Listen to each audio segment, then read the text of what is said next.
kondisi kita terpuruk, jadi di tingkat keresidenan pun kita tidak lolos. Itu yang mungkin menjadikan kekecewaan dari teman-teman satu tim itu. Waktu itu kan prestasi kan juga ada pasang surutnya, kan kadang seperti itu. Kebetulan kan pas mulai mungkin dari sektor pendanaannya kan dari APBD-nya barang kan juga ada penyusutan dana, itu kan pengaruh masalah itu kan, karena kan kalau PSIK itu kan pendanaannya lewat APBD Mas, karena itu kan mewakili sebagai tim BON Kabupaten Klaten. BON Kabupaten itu sektor pendanaannya digali dari APBD Kabupaten, jadi kan seperti itu. Itu lagi nih Pak, menurut jenengan perbedaan waktu jenengan bermain dan melihat pemain yang sekarang itu bagaimana Pak? Kalau seangkatan saya mungkin dengan yang sekarang mungkin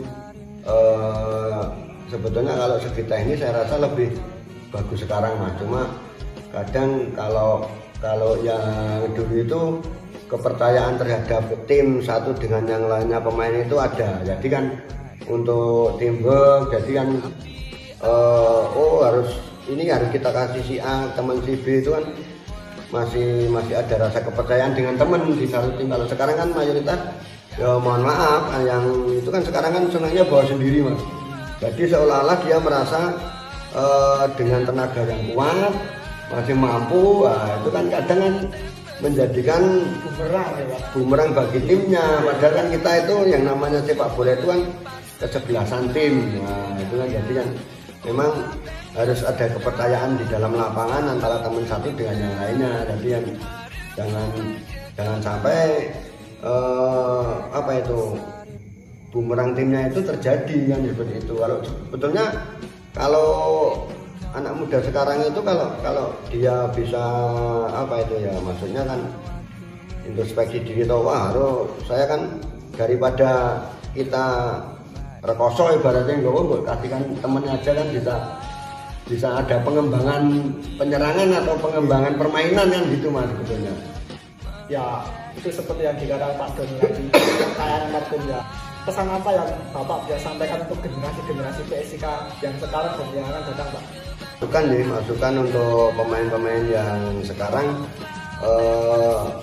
intinya kedisiplinan Mas.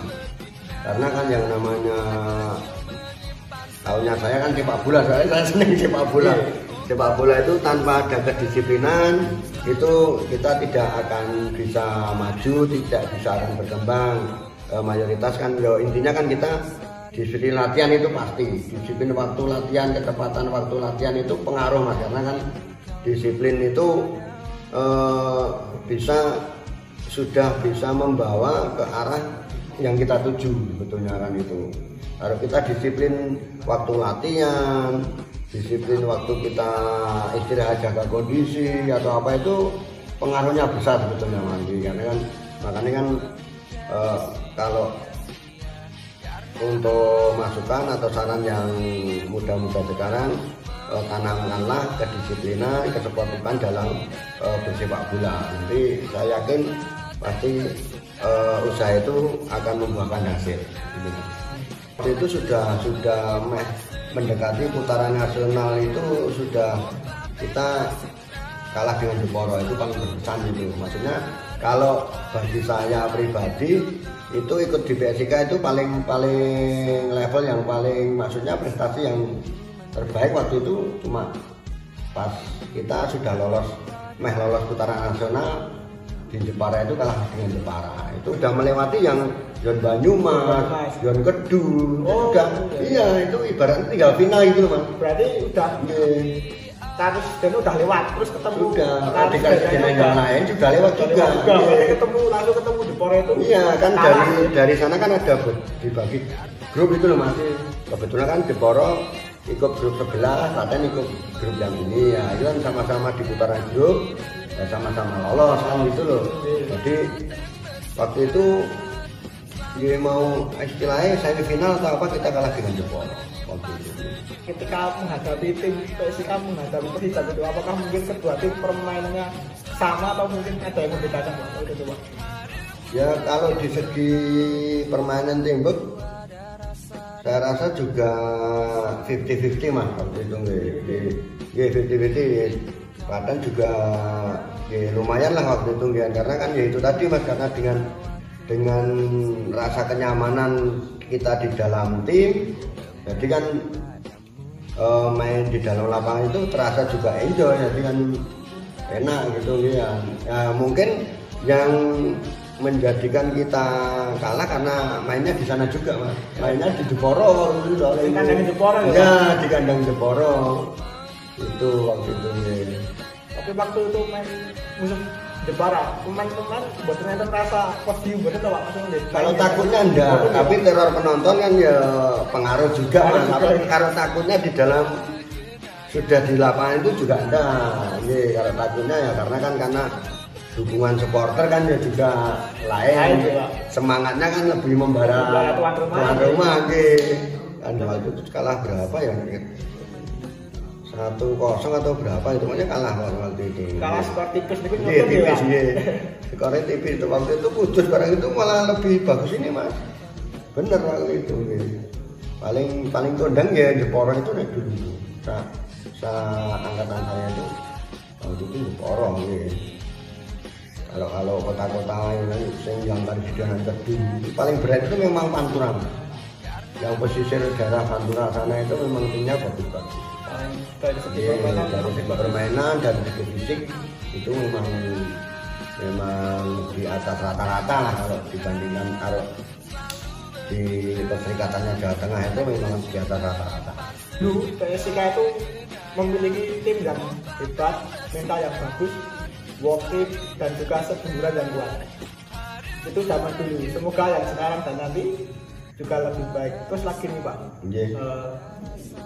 kita ya sempat ngobrol-ngobrol dengan orang-orang tua di sepak bola tentang Dispenda Cup. Dispenda Cup itu apa tuh pak? Oh ya, ini perbedaan antara Dipenda dengan PSIK. Kalau PSIK itu kan induk dari persepak bolaan di Kabupaten Klaten mas. Ya, kalau Dipenda itu kan levelnya Galakarya. Jadi Galakarya itu tim yang mayoritas karyawan itu kan Galakarya itu kan nanti levelnya kompetisi itu di level instansi itu mas. Itu Galakarya termasuk Dipenda itu juga klub itu loh mas. Kalau klubnya Galakarya nyaman Dipenda, tapi kalau klubnya anggota PSIK namanya Porkes itu loh waktu itu. Jadi kalau Dipenda itu mewakili nama instansinya. Kalau kita nanti intern kompetisi di PSIK namanya Porkes kan itu ya sudah. Walaupun di kepengurusan atau di segi pemeliharaan itu juga satu, cuma yang membedakan ini untuk level klub, yang Dipenda untuk level Galakarya. Waktu Dipenda Cup itu kan semacam turnamen loh pak. Ya. Turnamennya seperti apa tuh pak? Ya Dipenda Cup itu memang semacam turnamen, kalau sekarang bisa diistilahkan tarkam. Ditarkam, tapi level Dipenda itu saya rasa di Jawa Tengah sudah termasuk level paling bergengsi mas, karena kan itu sudah masuk di agenda. Waktu itu belum ASKAP, Pengda namanya. Pengda PSSI-nya pengurus Pengda Jateng. Dipenda Cup itu sudah masuk agenda Pengdanya Jateng. Jadi perizinannya sudah masuk ke sana. Jadi sudah ada agenda. Jadi untuk setiap bulan puasa itu mesti ada kegiatan Dipenda Cup itu. Karena kan kita mencari dari pihak pengurus maupun panitia kan kita mencari hiburan masyarakat di Klaten itu. Untuk menanti buka puasa itu kan kita mesti Dipenda Cup itu kita paskan di bulan puasa. Berarti Dipenda Cup itu sejenis turnamen yang sudah punya nama di Jawa Tengah yang khususnya di Jawa Tengah. Itu tim-timnya yang masih bapaknya itu tim mana saja pak yang ikut berpartisipasi itu? Timnya itu memang setiap tahun memang ganti-ganti. Maksudnya kan ya ada tim baru, ada tim lama, tapi katanya jenengan pak. Seingat saya itu ada Jawa Barat, ada Jawa Timur mas. Waktu itu dari Tasik juga ada, dari Gajayana Malang itu yang waktu itu malah ada pemain timnasnya Suki Kodono di Gajayana Malang itu. Kalau Palem itu mayoritas pemain Persikap Kabupaten Bandung waktu itu nggih, ada Semarang, Kuda Laut, Tugu Muda nggih, itu punake Mas Ribut Waidi, almarhum Mas Ribut Waidi. Kuda Laut itu Mas Sudaryanto, kaptennya PSIS waktu itu. Terus ada Jogja itu Gama itu ada mahasiswa di Gances, dan HW-nya itu HW Jogja itu kipernya itu legenda PSM Jogja, apa itu PSM Mataram itu di Gances. Ada Melius Mau, itu waktu itu pemain-pemain legenda bagus-bagus Mas kalau di Pendakap itu. Tapi ya kita tidak mengesampingkan tim di kabupaten yang tetangga kita. Wonogiri juga kita undang, Karanganyar, Klaten sendiri, terus Boyolali, Ragen, itu memang untuk melengkapi 16 tim di agenda di Pendakap itu kan, itu waktu itu. Lawan paling berkesan saya selama mengikuti di Pendakap itu tim Palem itu Mas, dari Tasik itu. Permainannya bagus. Dan yang kedua itu Gajayana Malang itu, yang ada pemain Persebaya, ada pemain nasional itu. Dulu itu banyak waktu itu kan. Ada Yusuf Ekodono, ada. Berarti dulu pemain-pemain timnas di Indonesia sempat bermain di kompetisi itu nggak Pak? Ya ada ikut Tarkama itu, karena kan kalau di Pendakap itu kan pemainnya tidak resmi Mas. Jadi kadang tim yang di luar kota, maksudnya dari Jawa Timur, dari Jawa Barat kan pengen cari prestasi kan, mesti ngajak teman-teman yang sudah levelnya nasional kan gitu. Kalau Solo kan mayoritas ya juga ada Rocky Putire, waktu itu kan masih berapa itu, maksudnya kan dia kan domisilinya di Solo Mas, walaupun bukan Solo tapi kan domisilinya di Solo. Ada Agus Setiabudi juga pernah main di Klaten, ikut tim Solo itu kan itu. Sampai bertemu di lain waktu dengan orang sepak bola Klaten yang akan kita temui nanti. Matur nuwun Pak Dono. Sama-sama. Mohon maaf kalau ada salah. Semoga masyarakat Klaten bisa mengambil hikmahnya tentang